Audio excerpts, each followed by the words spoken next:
A sme tu zás.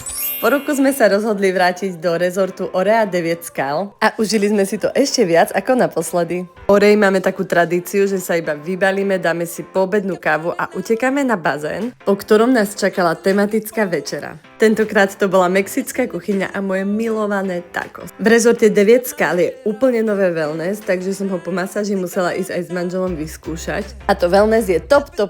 Ráno sme začali, ako môj syn povedal, kráľovskými raňajkami a ja som využila krásne slniečko na beh okolo jazera. Vyskúšali sme aj novú teen zone, kde sa vedia nielen decká, ale aj rodičia super zabaviť. Okrem teen zóny otvorili aj obrovský detský kútik.